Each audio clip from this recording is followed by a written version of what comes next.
Et alors, pendant les infos de 10h, le studio Julie s'est considérablement étoffé. On a des invités en plus. Alors, si vous nous regardez en vidéo, vous les verrez peut-être.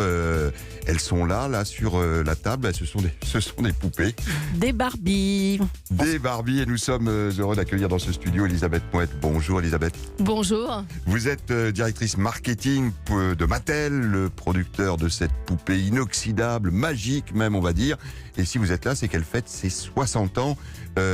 Allez, petite page d'histoire pour commencer. Ça part d'où cette histoire de Barbie ? Alors c'est assez incroyable, ça date en effet de 1959. Barbie apparaît pour la première fois à la Toy Fair, le fameux salon du jouet de New York, qui est un salon important pour l'univers du jouet. Et c'est ainsi qu'elle est découverte. Mais en fait, elle naît bien avant ça, dans la tête de sa créatrice, Ruth Handler, justement, qui envisageait, alors, qui elle s'appelle voyait... Barbie d'ailleurs parce que la fille s'appelle Barbara. Hein, Exactement. Bien, la fille de Ruth Handler s'appelle Barbara et le fils de Ruth Handler s'appelle Kenneth. D'où Ken qui est venu par la suite, justement, on en reparlera peut-être. Mais... Oui, on va parler de Ken, oui. mais il a un rôle moins important et c'est d'ailleurs très intéressant. Donc on part du salon du jouet de New York 59 et à ce moment-là c'est un choc. Parce que c'est la poupée révolutionnaire. Ah mais c'est un choc total, mais à un point où Ruth Handler a un mal fou à pouvoir proposer sa poupée. Parce qu'elle est entourée d'hommes, aussi bien chez Mattel que dans l'univers du jouet au global, de cadres très masculins. Et quand elle propose cette poupée pour un enfant, une petite fille, tout le monde se dit mais qu'est-ce que c'est que cette chose qui arrive ? On n'est pas habitué à ça, on n'est pas habitué à ce genre de poupée. Donc il y a un vrai choc et une vraie difficulté. Ruth doit affronter énormément de barrières pour pousser sa poupée parce qu'elle y croyait. Et elle a vu justement que son fils Ken avait énormément de possibilités de s'imaginer, de devenir astronaute, de devenir pompier, etc., etc. Sa fille, elle était cantonnée à jouer avec soit des poupées en 2 dimensions, poupées papier, c'est ça qui existait, ou des poupons de maternage. Et la poupon de maternage, sa petite fille se projetait en tant que mère au foyer, mère demain. Mais elle avait d'autres ambitions justement, et elle s'est dit mais pourquoi je n'ai pas le pendant pour mon fils, pour ma fille, de poupées qui me permettent de faire en sorte que ma petite fille se projette dans demain et faire en sorte qu'elle devienne ce qu'elle veut. Et c'est comme ça qu'est née l'idée de Barbie et de cette première poupée. De cette poupée et qui a alors passé les temps. Et Julie, je vous vois passionnée. Vous aviez une première question à poser là, à notre amie Elisabeth. Vous n'avez pas eu de Barbie, vous m'avez dit non, tout à j'ai l'heure. pas eu de Barbie, non. Mais moi, on va y remédier. J'avais les poupons, comme vous dites. Les poupons de maternage. Les poupons de maternage. Alors, en effet, on s'imaginait en tant que mère et on donnait le biberon au poupon, etc., etc. Il n'y avait que ça qui existait à l'époque. Donc la création de Barbie a été une énorme rupture. Au départ refusée et puis finalement adorée par les enfants. Ça a été poussé par les enfants. Même les mères au démarrage, ils voyaient quand même certains freins. Parce qu'à l'époque, justement, une mère, qu'est-ce qu'elle voulait pour sa fille ? Faire en sorte qu'elle trouve un mari. Qu'elle épouse quelqu'un pour pouvoir continuer sa vie, etc. Alors c'est assez étonnant ce que vous nous dites là, parce qu'on a eu très vite le débat autour de Barbie, caricature de la femme, et vous nous dites que d'entrée, en fait, c'était quelqu'un d'un peu révolutionnaire, contrairement à l'idée qu'on a eue a posteriori. Elle était complètement révolutionnaire à l'origine, ça n'existait pas, et elle était vraiment faite pour faire en sorte que sa petite fille puisse s'imaginer et devenir ce qu'elle veut par la suite. Vraiment assouvir ses désirs et pouvoir se projeter dans un monde de demain. Ça n'existait pas, ces poupées qui sont des femmes, qui font que la petite fille se projette dans cette poupée. Donc complètement révolutionnaire à l'origine. Alors là, vous avez apporté par exemple en studio là, 4 Barbies, là, ce sont lesquelles ? Exactement. Alors on va retrouver une pilote, une pompière, différents métiers, une journaliste, donc à votre exemple, une astronaute, toutes ces poupées... Vous pouvez les prendre à la main d'ailleurs là, parce qu'il y a des gens qui nous suivent, c'est ça la radio d'aujourd'hui. La cosmonaute. La cosmonaute, en fait, toutes ces poupées, il y en a 6 au total, sont des rééditions de cette année. Ils correspondent à des anciennes poupées qui ont été créées toutes les décennies depuis la création de Barbie. Donc la première astronaute a été créée en 1965, avant même... 2 ans avant qu'on aille sur la Lune. Exactement. 2 ans avant qu'on aille sur la Lune. Donc une vraie innovation aussi. La première femme qui va sur la Lune en 65, c'est Barbie. Elle est rééditée aujourd'hui avec ce coffret qui sort justement cette année spécifique dans le cadre des 60 ans. Et on retrouve tout ceci sur l'ensemble des poupées que vous avez ici. La journaliste, vous pouvez les montrer devant les caméras de studio pour ceux qui la pompière. Ah ben on a le droit depuis c'est l'Académie française. On a le droit désormais. La pompière, absolument. Donc avec une vraie variété et une vraie variété en même temps de formes. Vous le voyez peut-être pour ceux qui nous suivent sur le web, où en effet on va retrouver désormais des poupées qui ont aussi évolué en termes de forme, avec des poupées un peu plus voluptueuses, Oui, par alors exemple, on parlera de l'évolution de l'image de la femme là au fil des ans, parce que c'est passionnant. On verra d'ailleurs si Mattel était précurseur ou si c'est du marketing en suivant les tendances qui se dessinent. Dans l'un ou l'autre des cas, c'est extrêmement intéressant. Et ce qui est absolument fou, c'est regarder les chiffres avec Naïma Bencheban qui m'a aidé à préparer cette émission. 58 millions de poupées Barbie sont encore vendues chaque année dans le monde. Absolument, absolument. Ça correspond à peu près. Et ce depuis 60 ans, ça correspond à peu près à la population italienne, pour vous donner un ordre de repère. Elle a fait, depuis sa création, elle a pu faire, si on lit toutes les Barbies ensemble, elle fait plus de 7 fois le tour du monde, le tour de la Terre. Donc c'est assez impressionnant. Elle a 14 millions de fans sur Facebook. Elle a sur Twitter 260 000 followers. Enfin, on sent un engouement derrière cette poupée qui dépasse le simple jouet, le simple poupée mannequin. Eh bien, c'est ce qui nous intéressait justement dans cette histoire. C'est bien plus qu'un jouet. Et on va voir justement tout ce qu'il y a derrière cette histoire de Barbie. Nous serons dans quelques instants avec Sophie Carquin, un écrivain qui s'intéresse beaucoup à la manière de transmettre le discours dominant ou pas aux petites filles. Comment elle le voit Barbie. Puis alors on va avoir un homme dingue, Julie, collectionneur de Barbie. Un collectionneur de Barbie. Un collectionneur. Il va nous raconter ce qu'il y a dans sa pièce. Je n'en reviens pas. Il va nous décrire ça. Donc restez bien à l'écoute. Vos témoignages aussi, vous, mesdames, messieurs, vos souvenirs de Barbie, 39-21. Tout le monde en a sûrement une quelque part dans un placard, dans sa maison. Et pour les réseaux sociaux, le hashtag Europe 1. Nous parlons de la poupée Barbie qui fête ses 60 ans cette année. Pourquoi continue-t-elle de fasciner, François? Vous deviez vous demander pourquoi est-ce qu'Europe 1 consacre une émission d'1 heure à Barbie. Vous allez voir, il nous en aurait peut-être fallu 3 ou 4 temps derrière cette poupée dont le succès ne se dément pas. On évoquait le nombre de poupées Barbie vendues dans le monde, mais dans quel pays essentiellement? Vous pouvez nous dire, elle est universelle finalement? Il y a 150 pays qui commercialisent Barbie. Donc une présence globalement à peu près partout sur tous les continents. Avec 150 pays, ça couvre une grande partie des pays. Donc cette universalité nous interroge également et on va y revenir. Mais je voulais tout de suite donner la parole à Sophie Carquin. Bonjour Sophie. Oui, bonjour. Vous êtes écrivaine, car on dit écrivaine, on a le droit depuis hier. Absolument, autrice aussi. Autrice, ouais, j'ai entendu ça, mais ça choque esthétiquement, alors, si je puis dire. Ça autrice, choque, c'était le cas, on disait ça au XVIIe siècle, et puis ça a disparu après, je crois, au XIXe, donc ça existe depuis très longtemps, autrice. Oui, moi ça me choque pas aussi très un petit peu le mot. Oui, bon, écoutez, écrivaine ou allez, écrivaine, auteur, c'est beau, écrivaine, voilà. En plus ça coule. Oui. Vous êtes également journaliste, auteureux. Oui. Alors, vous nous intéressez à double titre. Vous êtes intéressé, et c'était publié en 2017 aux éditions du Rocher, les objets bavards de la Barbie au caméscope. Oui. Et vous êtes en train... surtout, oui, allez-y. Pardon, excusez-moi. Non, parce que il date vraiment de 2009, celui-ci, mais il y a 2 jours, j'ai publié, donc il est sorti en librairie.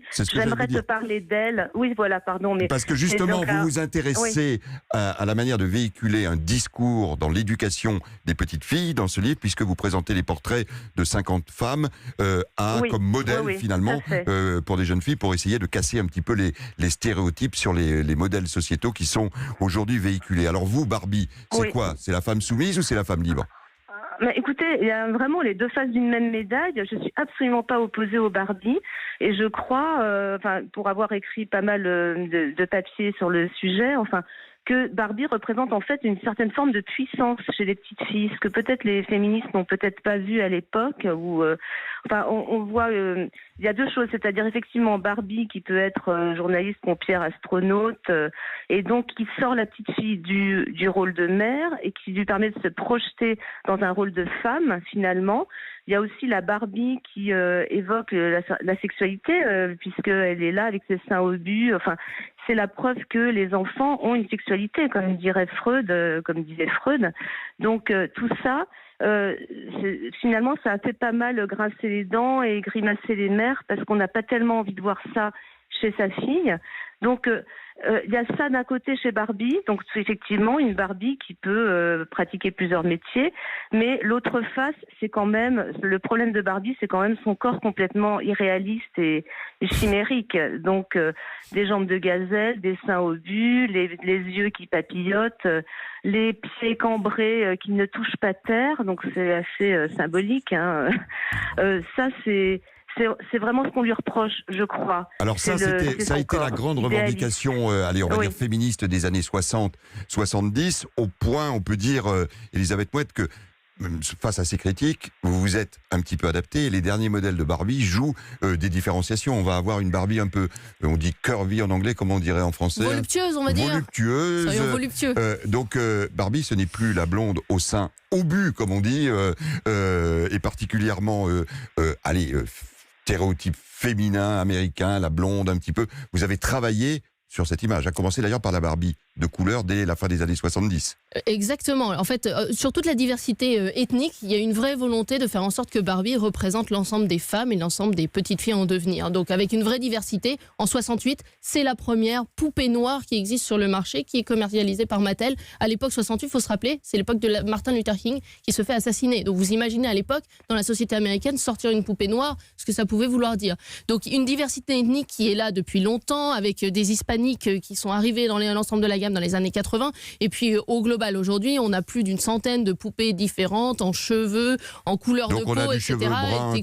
On a du texture, couleur de peau, les yeux, la façon dont les yeux peuvent être bridés ou non. Donc il y a une vraie diversité à ce niveau-là, au niveau ethnique. Mais depuis 2016, il y a eu aussi une vraie diversité des formes de Barbie, avec une volonté de refléter plus la société d'aujourd'hui et avec des Barbies désormais, pour ceux qui le voient en effet toujours sur le web et Internet, des Barbies qui vont être beaucoup plus curvy en anglais, donc voluptueuse, avec des formes beaucoup plus rondes. On a des Barbies qui vont être plus grandes, des Barbies qui vont être plus petites. Enfin, on a désormais une vraie diversité et on voit que ça fonctionne et que ça fonctionne bien et que les petites filles sont en attente de ça. Alors, il y a même la Barbie avec hijab et on en a beaucoup parlé. On va y revenir dans quelques secondes avec Decathlon et la polémique que cela a suscité en France. Et les Barbies ont désormais aussi les pieds plats, avec des chaussures qui sont plates, sans de chaussures à talons, etc., etc. Donc, il y a une vraie évolution pour refléter la société qui évolue. Sophie Carquin, c'est du marketing, c'est-à-dire est-ce que Barbie, Mattel suit le mouvement ou est-ce qu'elle le précède d'une certaine manière? Je pense que il y a évidemment un petit peu de marketing. Hein. On pouvait à l'époque ce qu'on appelle le body positive, c'est-à-dire le fait d'être bienveillant avec son corps, avec les rondeurs, on aurait pu facilement taxer Mattel d'être grossophobe, c'est-à-dire de taxer les grosseurs, et à un moment donné où un certain pourcentage d'Américaines sont en surpoids, c'est difficile de faire coïncider l'idéal et la réalité. Donc il y avait un fossé il fallait éviter de se laisser creuser, et c'est pour ça que je pense que Mattel est allé dans ce créneau. Maintenant, je serais surprise de connaître le nombre de chiffres de Barbie curvy, comme dit Elisabeth, qui sont vendus versus les Barbie toujours idéales. Les petites filles ont peut-être toujours envie de rêver. Allez-y, elle va vous répondre tout de suite, juste avant la pause. Je peux répondre sur ce point, justement, sur les formes. Au global, la Barbie dite originelle représente désormais 40% des ventes. Donc 60% des ventes sont faites sur les Barbies qui ont évolué, et notamment la Barbie dite voluptueuse, donc curvy, qui représente désormais plus de 30% des ventes. La Barbie petite, qui représente également 25% des ventes. Donc il y a une vraie volonté des petites filles d'aller vers cette diversité. D'ailleurs, la petite, elle est française, on va dire. Je sais pas le lien. Vous avez fait peut-être les femmes françaises plus petites que les femmes scandinaves ou... Alors elles sont dans le monde entier. On retrouve cette dimension et cette taille dite un peu plus petite. Mais en effet, en tout cas, ça se vend très bien et il y a une vraie attente derrière tout ça. Allez, vous voyez, Julie, on a 10 000 choses à raconter sur Barbie. On verra. Il y a la Barbie footballeuse aussi, tiens, puisqu'il y a la Coupe du Monde de foot féminin qui va bientôt débuter. Allez, 39-21 pour tous vos commentaires. Europe 1. La poupée Barbie fête ses 60 ans, devenue aujourd'hui une icône absolue.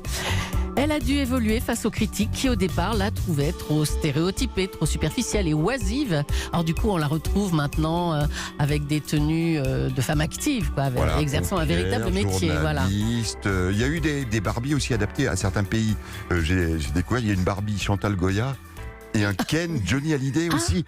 Il y a en effet un ensemble de variantes, des déclinaisons, et on a des Barbies qui sont plus dans l'univers de la mode, travaillées avec Yves Saint Laurent par exemple, qui sont sortis récemment, donc une grande diversité de et là, Barbie. Vous travaillez sur quel modèle? On va avoir allez, vous pouvez nous révéler un petit. Alors je peux pas tout vous dire, surtout dans l'année des 60 ans, je peux pas tout vous raconter. Il va y avoir en effet des poupées assez spécifiques dans le cadre des 60 ans qui sont le reflet de toute notre histoire. Et puis toutes ces Barbies métiers qui continuent. aujourd'hui là dans notre. On pourrait faire un petit jeu avec nos auditeurs aussi, leur demander quelles sont les femmes aujourd'hui qui pourraient incarner une Barbie. Allez, on va y réfléchir jusqu'à la fin de l'émission. La fille de Vanessa Paradis? Ouais, peut-être. Ah, Elle va rien révéler de toute façon. Non, mais je peux peut-être vous dire quelques petites informations sur le sujet. En tout cas, moi je voulais savoir si on peut acheter les costumes séparément ou alors chaque fois qu'on veut un nouveau métier, une nouvelle silhouette, une nouvelle couleur de cheveux, on est obligé d'acheter la poupée avec. Non. Il existe en effet un ensemble d'habillage, de tenues, de haut, de bas, complet ou non, autour des métiers, autour de l'univers plus fashion. On a la diversité de pouvoir acheter ça séparément. Et il y en a combien de modèles différents de Barbie? Alors, on a plus de 200 Barbie au total, donc une grande diversité derrière Barbie. Mais c'est frappant d'ailleurs en allant dans les magasins de jouets, vous voyez le rayon Barbie, la Mattel est exceptionnel. Et l'autre rayon qui est exceptionnel, et on aurait pu faire une émission dessus, c'est le Lego. Autre jouet qui traverse toutes les générations et qui a une vocation aussi éducative et sociétale. On va en parler dans un instant de ce que Barbie représente. Mais alors Lego devrait faire une Barbie en Lego. Alors peut-être que ça a été possible, mais 200 modèles, disiez-vous. Il y a quelqu'un en France qui les a, ou presque tous. Ah oui, un collectionneur. Bonjour Éric Chatillon. Bonjour. Vous êtes un collectionneur. Alors moi je connais un peu la pathologie du collectionneur, elle m'atteint de temps en temps. Et racontez-nous ce que vous avez chez vous. Eh bien, chez moi, j'ai presque 400 Barbie, voilà, oui. Mais uniquement, essentiellement les premiers modèles. J'en achète encore actuellement parce que c'est toujours intéressant de voir l'évolution de Barbie. Mais moi, c'est plutôt les premiers modèles jusqu'aux années 70, quoi. Alors, il y a un marché, comment vous les trouvez? Vous faites les vides-greniers, vous êtes sur eBay, vous êtes... Exactement. En fait, c'est une traque de tous les instants. Les collectionneurs, que ce soit Barbie ou autres, doivent le savoir. C'est-à-dire que, bien évidemment, Internet, c'est super maintenant, mais il y a les brocantes, il y a même parfois des ventes aux enchères, et puis il y a les gens autour de nous. Hein. Moi, ça m'arrive. Là, par exemple, j'en ai acheté plusieurs même, à ma voisine. Je lui ai dit que j'étais collectionneur Barbie. Elle m'a dit, j'ai celle de mon enfance. Elle me les a vendues. Ou même au travail, quand on a des stagiaires, je leur demande si leur maman avait des Barbie dans les années 60 et si elle serait prête à me les confier. Et vous avez quoi? Vous avez une pièce spécialement dévolue aux Barbie, parce que pour 400 poupées, il faut de l'espace aussi. Ouais, ce qui est bien, c'est que Barbie fait 29 cm, donc on peut en mettre beaucoup dans une vitrine. Et oui, j'ai une pièce, c'est la pièce aux Barbie parce que c'est ma collection. J'ai pas d'abord envie de la voir tous les jours. Je veux choisir d'aller voir ma collection. Et puis j'ai pas envie d'avoir une maison rose Barbie. D'accord, on a compris. Et quels sont les modèles dont vous êtes, Éric Chatillon, le plus fier? J'ai par exemple la première Barbie, celle qui est sortie en 59, avec ses cheveux en mohair, coiffée en queue de cheval, avec son petit maillot de bain zébré, puisqu'au début, Barbie, on l'achetait en maillot de bain, et les vêtements, on les achetait à part. Voilà, donc celle-là, c'est celle. D'ailleurs, quand je l'ai eue, j'étais tout tremblant, mais c'est pas forcément la plus jolie, puisque même Ruth Handler disait que elle avait été pleinement satisfaite du rendu de sa poupée qu'avec les modèles qui sont sortis en 61. Donc, il a fallu pendant 2 ans modifier un peu Barbie pour qu'elle soit vraiment comme elle l'imaginait en fait. Est-ce que vous avez la Barbie de notre ami Andy Warhol, car j'ai découvert qu'Andy Warhol, qui s'est intéressé à tous les mythes de la société, de la soupe Campbell, oui, pas qu'aux boîtes de soupe, j'allais dire. Oui. Notamment, s'est intéressé aux Barbie, et il en a peint dessiné une. Est-ce que vous l'avez, vous? Alors, je l'ai vu. Non. Ce qui est bien avec Barbie, c'est que tout le monde y trouve son compte. Moi, c'est vrai que déjà, 400 Barbie, c'est énorme. Donc, on est obligé de faire des choix. Donc, je n'ai pas celle-là. Par contre, j'ai celle qui reprend la tenue New Look de Christian Dior. J'espère avoir bientôt celle de Yves Saint Laurent dont on parlait, notamment la robe Mondrian, qui est magnifique. Donc, c'est vrai que, en fait, après, un collectionneur peut piocher dans tout ce que propose Mattel, que ce soit les Barbie faits pour les enfants dans les années 60-70 ou même ce que l'on fait maintenant, ce que fait Mattel maintenant pour les collectionneurs. C'est vrai que c'est magnifique, c'est une grande qualité. D'ailleurs, Ruth Handler disait l'industrie du jouet, on est énormément copié, mais ce qu'on n'arrivera pas à me copier, c'est la qualité de Barbie. Et c'est vrai que Barbie est un jouet de grande qualité. Mais vous en avez 400 exemplaires, c'est ça? Alors qu'il y en a 200, mais il y a 200 modèles différents. 200 chaque année. Ah, Chaque année. alors, oh là et- là chaque là année. là. Pour avoir le Donc, nombre de en Barbie, fait, c'est c'est 200 multiplié par 60. Ah, C'est ça. d'accord. Non, mais au Alors, début, on n'en combien sortait ont pas été créés en autant. La tout première année, il y a eu la numéro 1 qui était disponible en blonde ou en brune, parce qu'ils pensaient que la petite fille blonde allait s'imaginer plus tard en femme blonde, donc elle allait vouloir une Barbie blonde, et que la petite fille brune allait vouloir une Barbie brune pour mieux jouer à ce qu'elle serait plus tard. Et puis en fait, très vite, les petites filles ont dit qu'elles préféraient des Barbie blondes, donc voilà. Mais moi, j'aime bien les avoir dans toutes leurs couleurs de cheveux, et dans les années 60, par exemple, une Barbie était vendue en brune, en blonde, en rousse, en blond cendré, Ouais, en blond donc c'est platine. quasiment illimité comme collection. Hein. Ah bah, si on veut, oui, et c'est ça qui est intéressant, parce que je pense qu'une collection, quand on dit bah voilà, j'ai tout, elle Oui. est morte cette collection. Bah Ce qui oui, est bien, faut la- c'est de la faire Et vivre. restez bien, Éric Chatillon, restez avec nous parce qu'on a encore avec Julie quelques questions à vous poser, ne serait-ce que, mais d'où vous vient cette passion Barbie sans être forcément psychanalyste ici dans ce studio, mais là c'est l'heure de la petite pause publicitaire, mais on revient, vous avez vu, on m'avait dit qu'on aurait pu tenir 3 ou 4 heures sur Barbie, Julie. Parlons de la poupée Barbie, de son succès et puis de son évolution, puisqu'elle suit un petit peu ce qui se fait dans la société, l'évolution des femmes. Ben voilà, on la trouve. Elle suit ou voire elle précède, parce que finalement on regarde l'histoire des années 50 à aujourd'hui, là donnez-nous quelques exemples d'étapes sociétales que finalement Barbie a totalement épousées. Alors, on a différentes choses. On a la période des années 60-70, notamment 70, où on est très dans l'univers de la plage, le côté on veut tous être bronzés, on va vers ça. Donc Barbie a développé toute Beach une Boy. gamme de poupées autour de ça. Mais par ailleurs, Barbie a été aussi dans les années 70 une chirurgienne. Il y avait très peu de femmes dans l'univers de la médecine qui suivaient des études de médecine encore dans les années 70. Donc il y a toujours ce contre-effet avec Barbie qui peut être soit en effet très précurseur, soit tout au long de sa vie le reflet tout simplement de notre société. Voilà, Il y a- adapté alors, à l'évolution. Il y a la Barbie atteinte d'une maladie, dont une amie est atteinte d'une maladie grave. Absolument. Il y a la Barbie, le handicap dans la société intégré également. Avec là, on sort cette année une Barbie qui est en effet en fauteuil roulant et une Barbie qui a une prothèse pour montrer cette diversité, parce que les petites filles ont besoin aussi dans ces moments plus difficiles de pouvoir se projeter sur quelque chose, sur une poupée qui leur ressemble. Donc c'est sorti, ça sort en effet cette année. Il y a une vraie volonté d'avoir une diversité absolue chez Barbie, et c'est sans doute une des poupées ou la poupée la plus inclusive qui existe sur le marché de loin, aujourd'hui. bien sûr. Et alors la Barbie voilée, si vous l'aviez sortie aujourd'hui, on en aurait fait des tonnes sur tous les Tollé. réseaux sociaux. Ben oui. Elle est sortie finalement, et c'est là où on voit comment l'époque a évolué. Il n'y a pas eu énormément de débats à l'époque. Vous l'avez lancé quand d'ailleurs? Ça a été lancé il y a quelques années. Il y a eu quelques débats, mais je pense que ça a été aussi, il faut bien le comprendre, c'est une femme, en effet, qui est musulmane et qui est sportive aussi. Donc c'était tout ça qui était célébré Oui, vous derrière avez pris comme modèle cette Barbie. la première athlète des Jeux Olympiques qui a eu une médaille en étant voilée. Elle faisait de l'escrime. Hein. Absolument. C'était une américaine d'origine. Absolument. Et on a Golfe. cette vraie volonté justement de aussi célébrer toutes ces femmes inspirantes, toutes ces femmes qu'on appelle des chiroses, qui sont des exemples et des rôles modèles pour nos enfants, pour nos petites filles.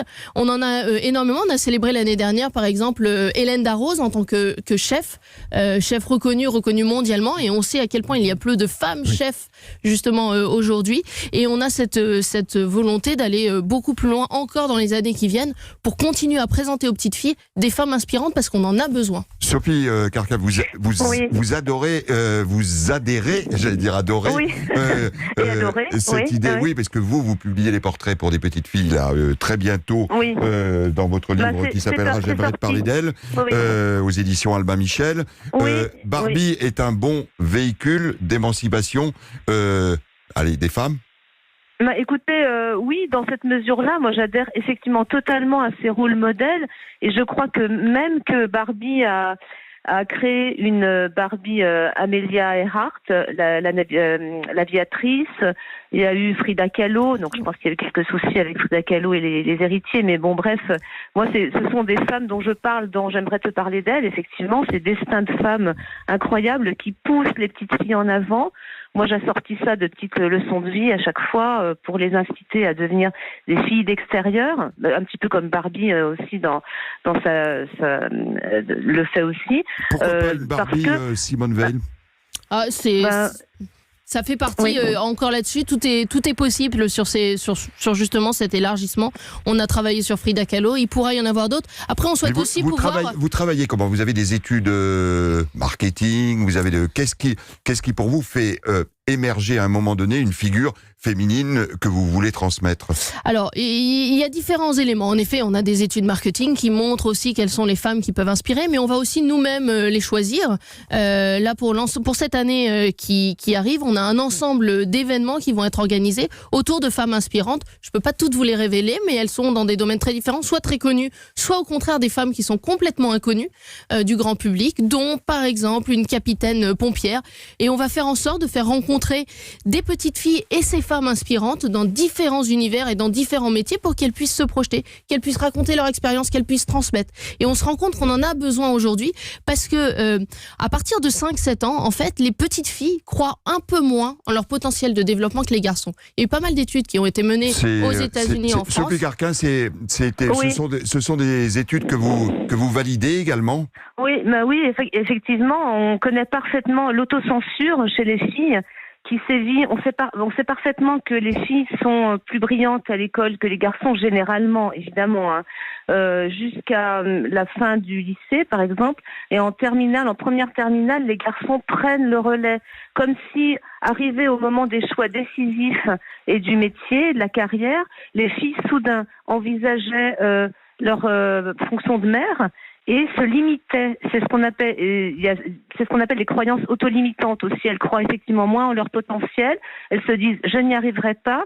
Et contre tout ça, contre tout ce qui est stéréotype de genre et croyances autolimitantes, autocensure, sexisme intériorisé chez les petites filles, ça démarre très tôt.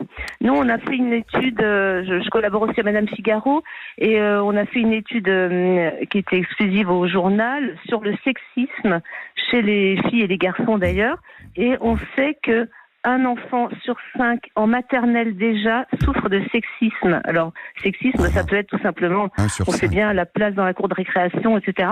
Et pour tout ça, la Barbie, le jeu, justement, le jouet, ce qu'on appelle non-genré, peut être utile. Alors, jouer à la Barbie qui est pompière, qui footballeuse, qui incarne... Oui, footballeuse, ça peut être très utile. Jouer à des kits scientifiques aussi quand on est une fille, ça peut être aussi très utile. Moi, il y a quelque chose qui m'horripile. C'est pas du tout la Barbie. Encore une fois, moi, je trouve qu'elle a sa place. Mais par exemple, vous voyez les kits de chimie sur lesquels, sur les packaging desquels, vous voyez un garçon qui réalise une expérience et derrière une petite fille qui l'observe et qui d'un air admiratif. Alors moi, ça on ne a convient compris pas que du c'est là tout. ça joue. Bon, restez bien en ligne avec nous parce qu'on a d'autres questions à vous poser, Sophie Carquin, et puis on va entendre une auditrice, la Claudine, qui nous appelle et qui veut participer au débat. On va continuer à faire le tour de la question Barbie. Nous nous intéressons ce matin au phénomène Barbie, la star mondiale des poupées. Elle a 60 ans dans quelques jours et comme un symbole juste le lendemain de la journée mondiale des droits de la femme, car c'est le 9 mars qu'elle fêtera cet anniversaire. Avant de prendre Claudine pour continuer ce débat sur la manière dont Barbie peut aider des petites filles à prendre confiance et à finalement constituer une forme de barrière au sexisme qui apparaît, on l'a compris, dès l'âge de 5 ans dans les cours d'école. Allez, je voulais dire au revoir à notre ami Éric Chatillon qui doit écouter l'émission avec énormément d'intérêt. Éric Chatillon, collectionneur de Barbie. Vous vouliez intervenir dans le débat là ou nous dire pourquoi vous, garçon, vous êtes autant fasciné, passionné par le personnage Barbie? Oui, alors c'est amusant parce que vous parliez de sexisme, etc. Mais c'est vrai que moi, par exemple, quand je demande aux gens, enfin aux dames, est-ce que vous avez une Barbie à me vendre, etc. Les femmes sont très fières de dire, mais moi, je n'ai jamais joué avec des poupées. J'ai toujours joué avec des jouets de garçons. Un homme ne dira jamais, ah mais moi, je préférais jouer avec des poupées. Vous voyez, c'est amusant. Donc, moi, en fait, j'avais des Big Jim, c'était des Action Joe, des Action Man de l'époque. Là, ouais. Voilà. Et par contre, moi, ma tante, j'avais quelques Barbies, et donc ma tante avait une Barbie des années 60. Moi, c'est comme ça que j'ai commencé à collectionner. Je suis allé à une exposition Barbie à Paris, et j'ai retrouvé la Barbie de ma tante Nicole. Et je me suis dit, elle est trop belle, il faut que je m'en trouve. Et c'est comme ça que j'ai commencé ma collection. Et c'est vrai que en tant que garçon, quand je dis que je collectionne Barbie, il y a beaucoup de gens qui rient, mais parce qu'ils pensent à la Barbie sirène peut-être, qui est pour les toutes petites filles. Et quand je leur parle que moi mes Barbies elles sont habillées comme Jackie Kennedy ou comme Farrah Fawcett dans les années 70, eh bien ils sont à fond. Moi je sais que mes collègues au travail sont à fond dedans. D'ailleurs j'ai quelques Barbies sur mon bureau. Sur votre bureau. Ouais. J'ai aussi j'ai mon père qui est très fier des Barbies de son fils. Voilà. Non, c'est vrai que c'est formidable. agréable. Et d'ailleurs, Julie veut vous poser une question, Eric. La Barbie la plus chère, vous l'avez payée combien dans votre collection? C'est toujours les questions qu'on demande. Moi, je regarde pas tellement le prix, je regarde plutôt mais quand même, celle que je préfère. Laquelle? De toute façon, une Barbie des années 60, vous en trouvez, elles se vendent à partir de 15 €. Puis après, ça peut monter. Hein. Là, en ce moment, avec la mort de Karl Lagerfeld, Mattel avait fait une Barbie Karl Lagerfeld. Elle dépasse le millier d'euros, alors qu'il y a 3 ans, vous l'achetiez 100 €, vous voyez. Après, c'est l'offre et la demande. Voilà. Mais moi, ce que je préfère regarder, c'est celle qui me plaît le plus. Celle qui me plaît le plus, d'ailleurs, c'est celle qui me rappelle mon enfance. C'est celle. Évidemment, il y a une part. C'est celle de ma tante Nicole. Ça part toujours de l'enfance. Mais par contre, ce que je voulais dire quand même, c'est que même si les gens autour de vous comprennent votre passion, on va vite arrêter parce que au bout d'un moment, on passe un peu pour un doudingue. Et c'est pour ça qu'il y a des conventions, comme il y a des conventions Star Wars, il y a des conventions Barbie. Et c'est vrai que là, pour les 60 ans, nous collectionneurs, on est vraiment fébriles. D'ailleurs, la semaine prochaine, il y a celle de Paris et Mattel crée des poupées uniquement pour les conventions de collectionneurs. Donc c'est des poupées à quelques centaines d'exemplaires et là je suis sûr qu'ils nous ont préparé une Barbie 60 ans magnifique. Eh bien, Elisabeth Mouette est en train d'opiler du chef dans le studio. Absolument, mais je ne pourrais pas révéler la Barbie. Elle ne va pas nous la révéler. Merci beaucoup de nous avoir accompagnés, Eric, là dans votre passion. Et puis là, vous allez vous balader partout en Europe pour toutes ces conventions. Car, on l'a compris, vous avez cette passion Barbie chevillée au corps. Je voudrais poser une question à Sophie Carquin. Quand on est parent, après tout, pourquoi on n'achète pas une petite voiture ou un super-héros à sa fille et une Barbie à son garçon? Écoutez, oui, absolument. Bon, moi, je sais que je jouais aux petites voitures. Je jouais aussi à la Skipper. C'était la petite sœur de Barbie. Je sais plus si elle existe. Je sais pas si elle existe encore, la Skipper, tout à fait. mais voilà, qui était un petit peu moins féminine. Mais oui, effectivement, il faut absolument, que les jouets cessent d'être roses ou bleus. Pas plus tard que Noël dernier, avant Noël, il y avait des campagnes de pub dans des magasins de jouets, je ne sais plus lesquels. On voyait l'espace tout en rose, je suis une princesse, un espace tout en bleu, je suis un héros. Et ça, c'est quand même un problème, d'autant plus que les princesses n'ont pas de pouvoir, ce sont les reines, jusqu'à preuve du contraire. Donc ça existe encore aujourd'hui.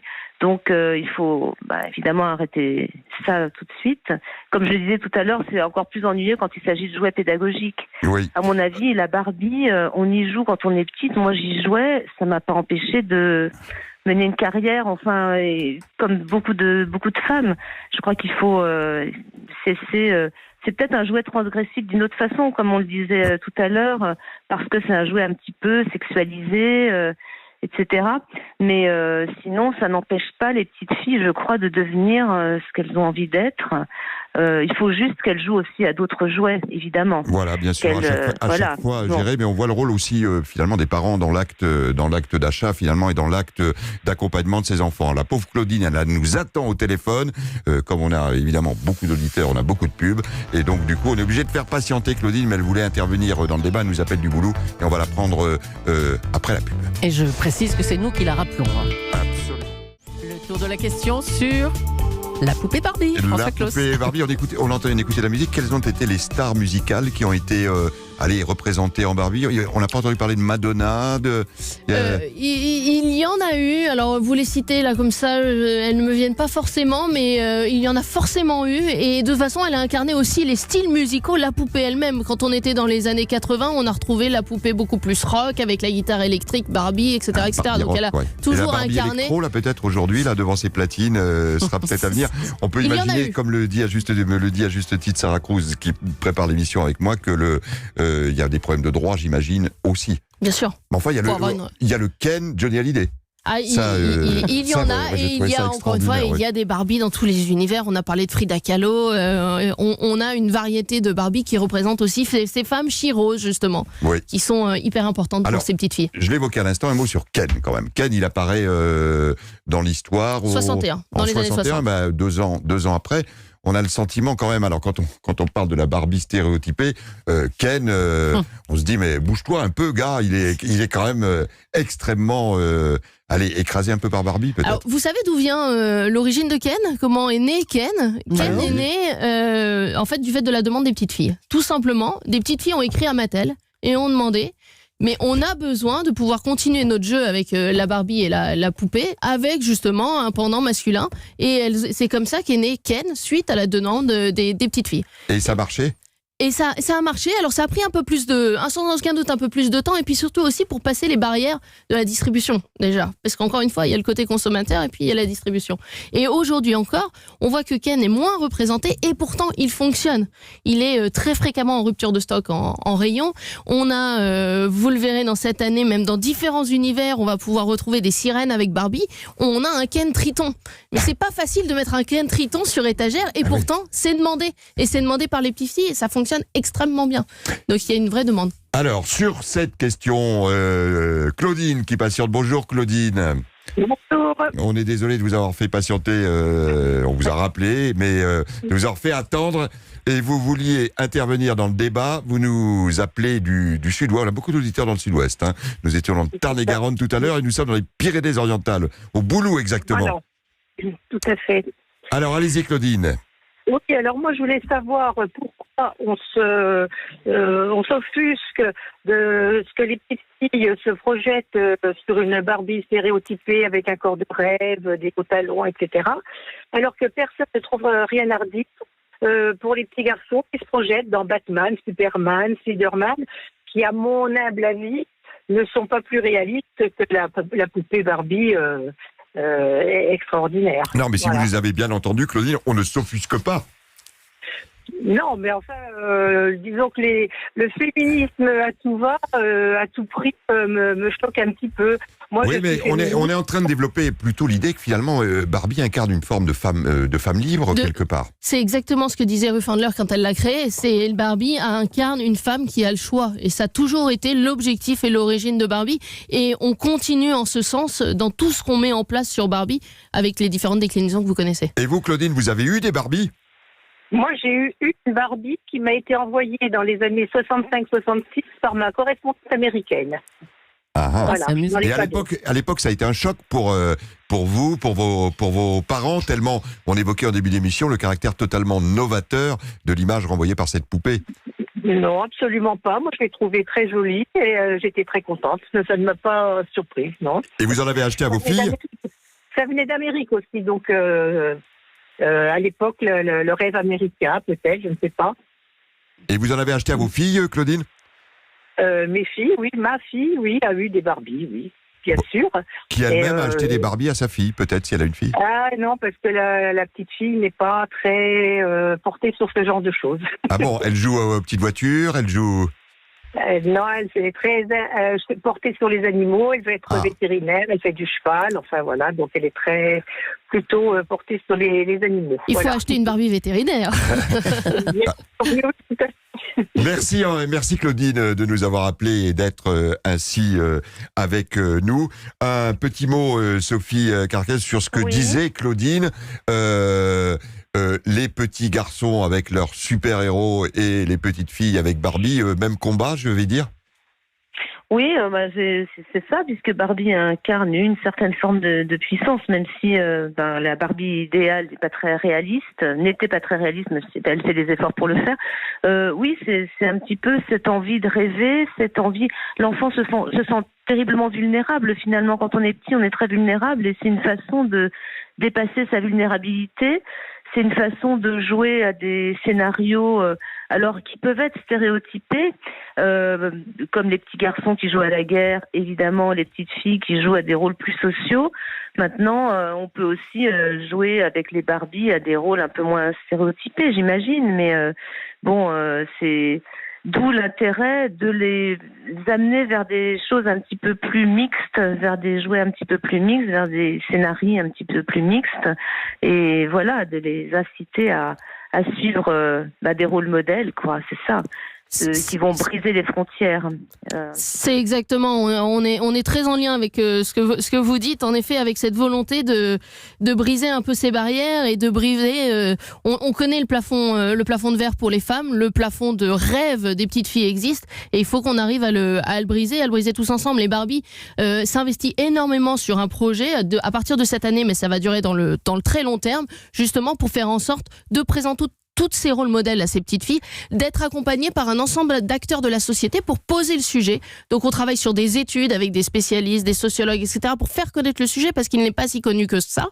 On travaille aussi à la mise en place avec des parents. Dans quelques jours, on va organiser à la Cité des Sciences et de l'Industrie à la Villette le 16 mars, justement en accompagnement avec le magazine Elle Power Girl. On connaît bien la version adulte, et une vraie volonté de prendre la parole sur le sujet, de faire connaître à tous ces parents cette problématique et de voir comment on peut les accompagner, et en s'associant avec tout un tas d'univers d'autres jouets comme des cartes très spécifiques qui sont aussi sur cette volonté. On joue aux 7 familles, il existe des 7 familles qui sont orientées sur les métiers pour faire en sorte que les femmes se projettent et que les petites filles se projettent. Donc il y a une vraie volonté d'aller là-dessus sur Barbie dans l'ensemble de l'année et des années à venir. Et c'est bien pour ça, Julie, qu'on voulait faire le tour de la question. C'est beaucoup plus qu'un simple jouet, c'est beaucoup plus que cela. C'est le reflet de notre monde, de notre société, depuis maintenant plus d'un demi-siècle. Merci vraiment d'être venue, Elisabeth Mouette, nous évoquer cette Barbie à travers les âges. Je rappelle que vous êtes directrice marketing de Mattel France. Je remercie beaucoup Sophie Carquin, qui était avec nous au téléphone, écrivaine. Merci à vous. Et qui vient de publier J'aimerais te parler d'elle, paru depuis mercredi chez Albin Michel. On remercie également Éric Chatillon, bien sûr, le collectionneur. Le collectionneur qui était avec nous, et tous nos auditeurs qui nous ont suivis. Vous retrouverez Wendy dès lundi. L'occasion pour moi de remercier, commencez-vous par vous, Julie, toute l'équipe qui m'a accompagné cette semaine. Sarah Crouch, Charlotte Arrigoni, Naïma Bencheman, Manuel Calma et bien sûr l'indispensable Jean-François Bussière à la réalisation. 10 Bubu sur Europe 1. C'était un plaisir de vous accompagner et on va retrouver Anne Romanoff bientôt. Merci à vous.